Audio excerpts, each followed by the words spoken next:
Sobat Sekut, setelah penantian yang singkat nih, akhirnya kita bertemu lagi di part 2 untuk menyelesaikan, menuntaskan obrolan kita mengenai PKM.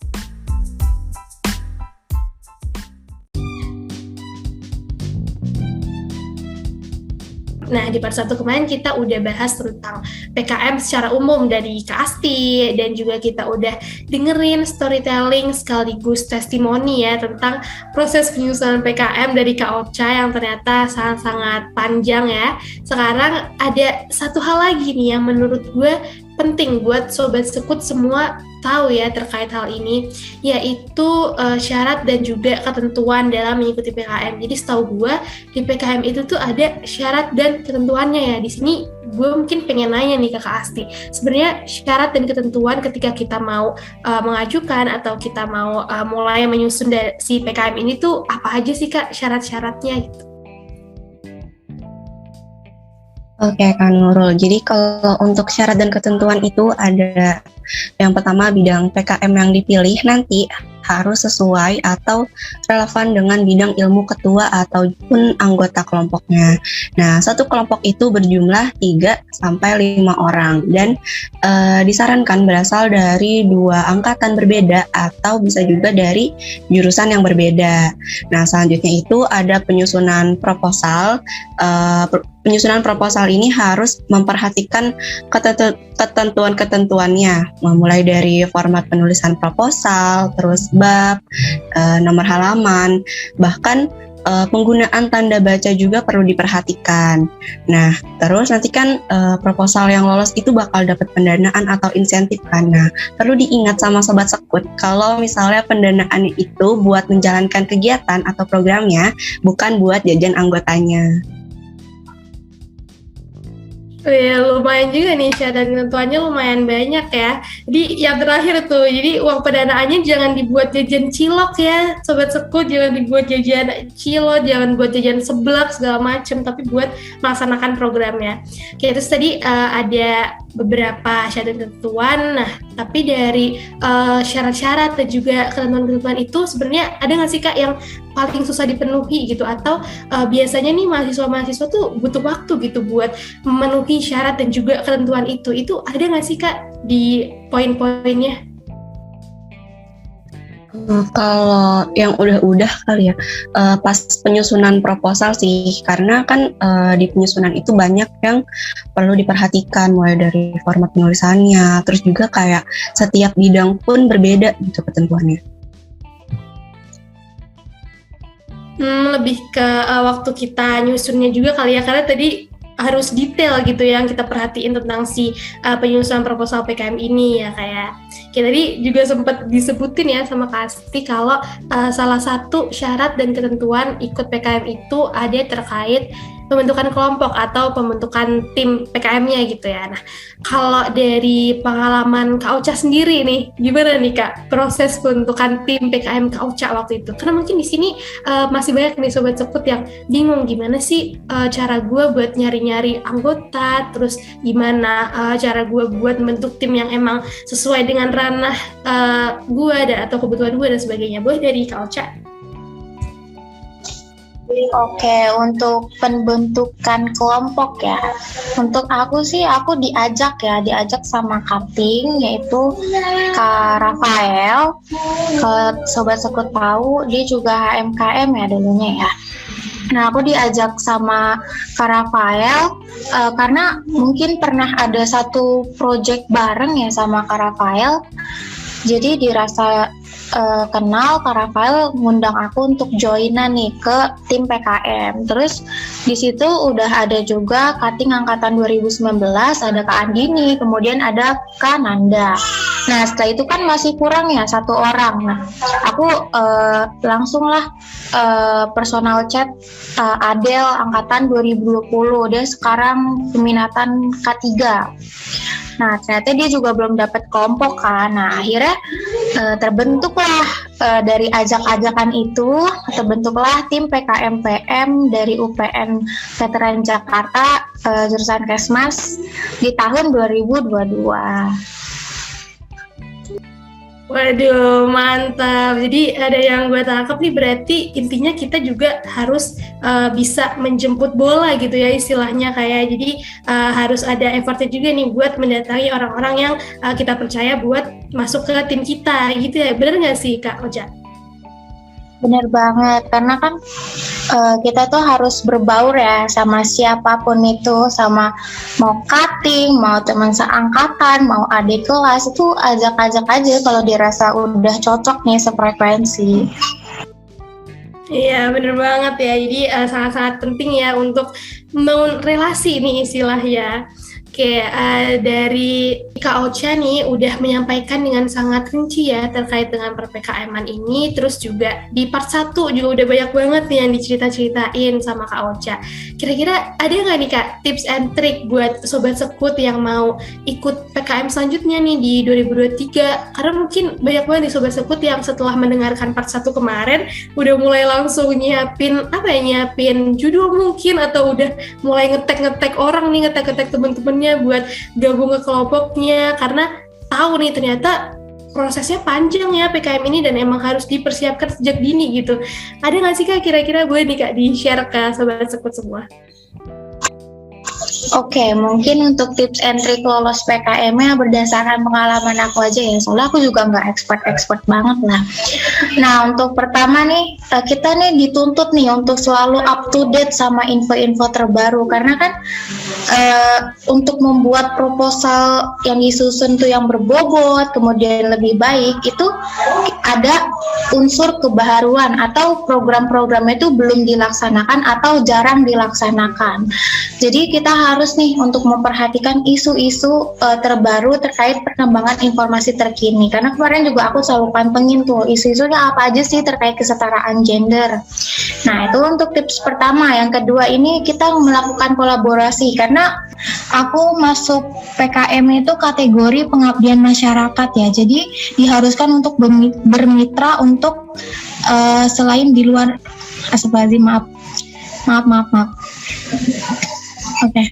Untuk tips yang kedua ini ada melakukan kolaborasi ya, yang mana PKM aku sendiri kan kategorinya pengabdian masyarakat.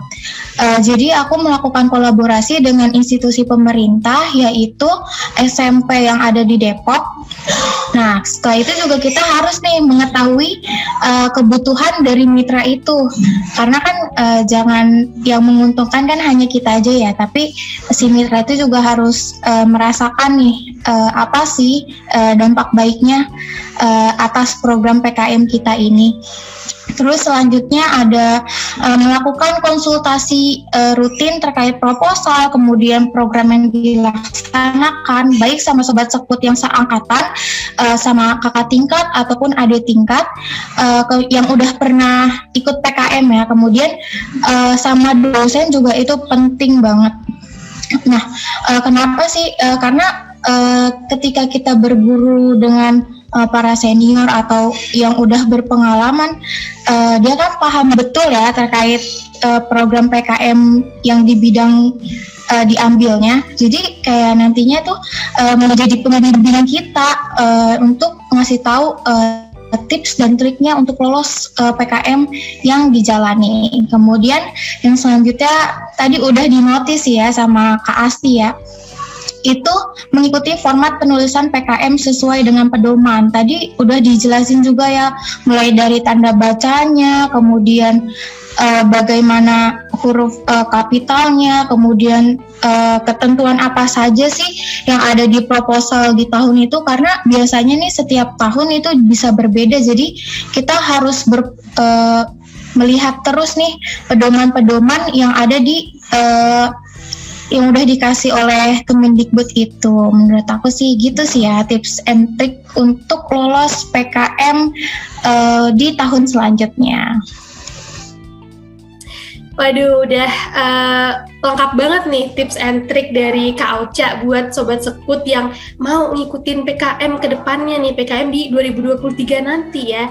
Jadi boleh nih Sobat Sekut buat di take notes ya tips and tricknya tadi, karena menurut gue ini juga sangat-sangat berguna gitu buat Sobat Sekut yang mau mengajukan PKM, mau menyusun PKM di tahun depan. Nah, tadi juga ada beberapa tips and trick yang gue highlight yang emang itu disebutkan ya sama Kak Asti di awal juga, terus sekarang disebutin lagi nih sama Kak Ocha, yaitu terkait dengan proposal ya. Jadi kita harus benar-benar memperhatikan panduan penyusunan proposalnya itu sendiri dengan rinci gitu, karena banyak banget nih nanti waktu pas di revisi-revisi itu juga bakal dikoreksi gitu ya di proposalnya Sobat Sekut semua nih. Ini perlu diperhatikan juga biar meminimalisir revisi ya kayak gitu. Oke, tadi udah disampaikan ini tips and triknya sama Kak Ocha, terus juga syarat dan ketentuan juga disampaikan ini sama Kak Asti juga tadi. Di sini kayaknya Sobat Sekut masih masih aus nih ya akan informasi-informasi terkait dengan PKM nih, karena kita di sini juga belum bisa membahas terlalu detail ya terkait per-PKM-an yang kalau dilihat-lihat nih sangat-sangat kompleks gitu. Soalnya nanti kalau misalkan kita bahas semakin lebih rinci lagi, ini jadi makin beranak nih part-partnya, malah nanti jadi kayak kelihatannya kayak konten klarifikasi artis ya, bukan bahas PKM gitu. Oke, nah maka dari itu dari awal gue udah menyinggung juga ya kalau Kak Asti ini selaku salah satu penanggung jawab konten info PKM nih, yang sebenarnya info PKM-nya udah sempat di-share juga ya di hari sebelum podcast ini, udah di-share juga nih info PKM-nya, tapi mungkin itu belum lengkap ya, belum versi lengkapnya nih dari si info PKM itu. Nah, boleh dong dari Kak Asti nih di-spill kalau Sobat Sekut kira-kira kapan lagi sih info-info PKM selanjutnya akan mulai di-share kembali nih ke Sobat Sekut, dan apa aja gitu informasi-informasi yang bakal Sobat Sekut dapatkan terkait si PKM ini. Oke, Kak Nurul, bener banget. Jadi di bulan ini tuh udah dimulai rangkaian bulan PKM 2022. Nah, tadi udah disebutin juga ada info PKM. Nah, jadi info PKM ini bakal membahas mengenai serba-serbi PKM, dari jenis-jenis PKM, terus tips and trick, terus alasan kenapa Sobat Sekut harus ikut PKM, terus apa sih benefitnya, dan lain-lain. Nah, karena udah ada salah satu info PKM yang udah disebar juga nih kemarin, jadi jangan lupa untuk dibaca ya Sobat Sekut.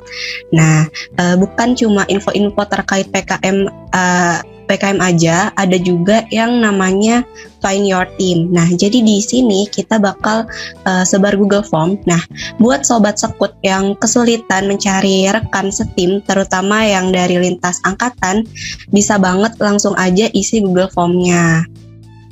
Nah, terus ada lagi yang namanya bedah PKM 2022. Jadi kita bakal ngadain kayak webinar gitu untuk membedah salah satu jenis PKM. Untuk info lainnya ditunggu aja ya. Nantikan rangkaiannya di sosial media HMKM ya Sobat Sekut. Wih, banyak banget nih info-info yang emang bakal disebarkan ya ke Sobat Sekut. Nanti Sobat Sekut pastinya bakal semakin matang ya mendapatkan informasi terkait PKM, juga semakin paham. Nah, tapi diharapkan ya dengan adanya info-info PKM ini, terus adanya podcast ini juga bisa meningkatkan minat Sobat Sekut nih buat langsung menyusun PKM-nya gitu, buat memahami terkait dengan penyusunan PKM ini, terus bisa mempersiapkan buat mengikuti PKM gitu. Nah, oke, tadi dari Kak Asti juga sudah menyampaikan kalau di info PKM ada tips and triknya juga nih Kak tadi ya, benar nggak nih Kak? Betul, benar. Oh ya, semakin lengkap nih ya yang akan diterima Sobat Sekut. Tadi udah disampaikan sama Kak Ocha, terus ada tips and trick dari info PKM nanti nih yang bakal disampaikan lagi ke Sobat Sekut. Udah makin banyak nih info-info yang akan Sobat Sekut dapatkan. Oke, karena udah cukup banyak nih ya yang kita perbincangkan mengenai PKM, terus juga udah banyak banget tadi hal-hal yang pastinya Sobat Sekut yang lagi dengerin ini juga semakin paham gitu terkait dengan PKM ini. Nah, jadi gue mau ngucapin makasih banyak dulu ya ke Kak Asti dan juga Kak Ocha udah bersedia buat ngeluangin waktunya nih buat sharing mengenai PKM ke Sobat Sekut. Ini semoga apa yang disampaikan sama Kak Asti dan Kak Ocha tadi bisa bermanfaat dan menambah wawasan Sobat Sekut nih terkait PKM. Terus pastinya juga Sobat Sekut semoga bisa langsung mau nih untuk mempersiapkan PKM sejak dini gitu. Terus juga jangan lupa dipantengin terus info-info PKM yang nantinya bakal di-share nih ke Sobat Sekut, karena itu bakal sangat-sangat bermanfaat ya buat sebagai panduan nih buat Sobat Sekut semua ketika Sobat Sekut mau menyusun PKM-nya gitu. Dan makasih juga kepada Sobat Sekut yang selalu setia dengerin HMKM Podcast. Kalau dari Sobat Sekut ada saran, ada masukan, atau apapun itu mengenai HMKM Podcast, langsung aja meluncur ke DM Instagram @HMKM_UPNVJ, karena media sosial kita akan selalu terbuka lebar nih buat Sobat Sekut semuanya, apapun itu yang mau Sobat Sekut sampaikan. Oke, kami pamit undur diri. Sampai jumpa di HMKM Podcast selanjutnya. Bye-bye.